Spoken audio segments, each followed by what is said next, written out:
Okay, well, this is a real change of pace from what you have been discussing.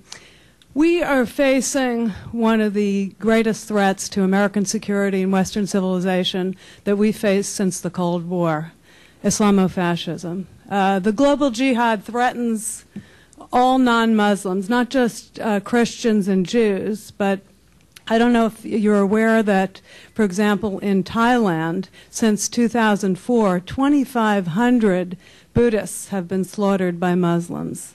The Hindus in India have been dealing with this for decades, slaughtered by Muslims.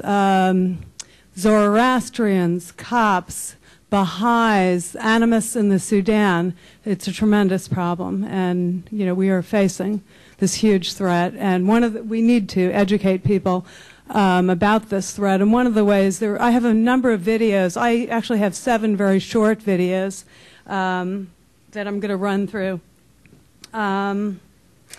Let's see, the first one, you know, again, education on this topic is key.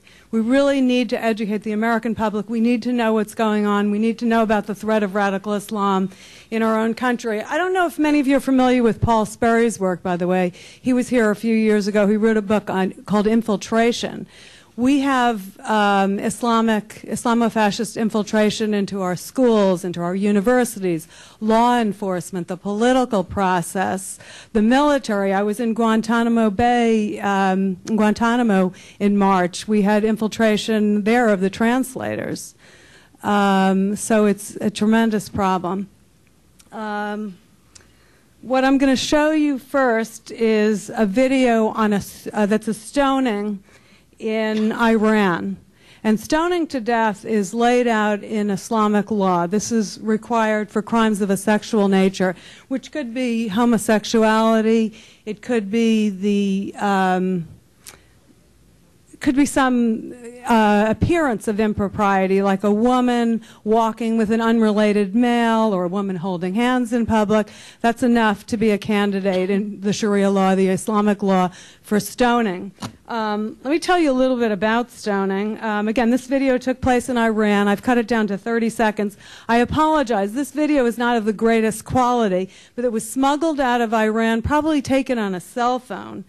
And on the day of the stoning, the person's hands are tied behind their back.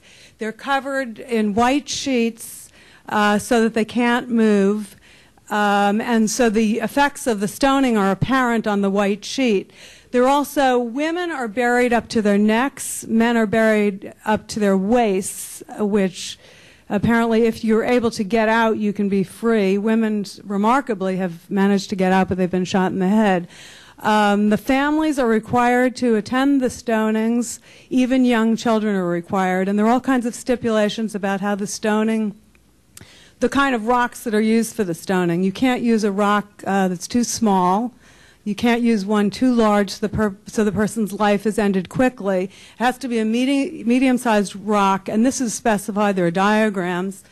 And so that the person suffers before they die. I don't know if you've heard that in Ontario, Canada, the Muslims had asked for the implementation of Sharia law. So we have a level of infiltration here. This is something that could be coming here.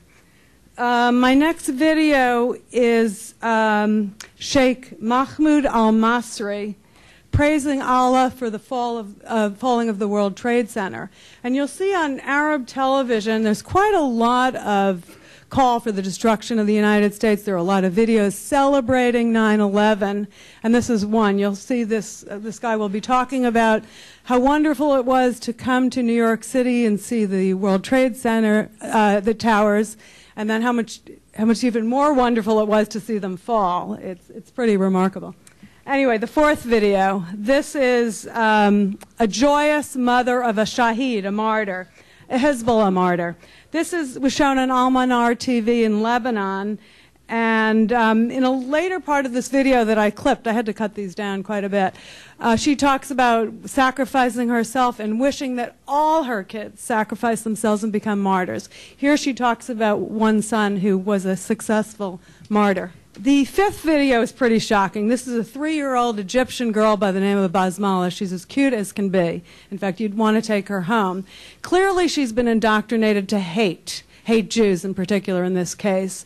And she pretty much responds in a rote way. And it's chilling because children don't naturally hate. You talk about the precious innocence of childhood being robbed from some of these kids. This is stunning. Videos. The next one, 2 11-year-old girls who are talking about wishing for death as shaheeds, as martyrs. At a time when other youths are thinking about their future, what they would like to do with their lives, these girls these beautiful girls are actually talking about their death, planning a perfect death as a shaheed, as a martyr. This was broadcast on Lebanese Broadcasting Corporation. This is a profile of the chief and the most renowned executioner in Saudi Arabia.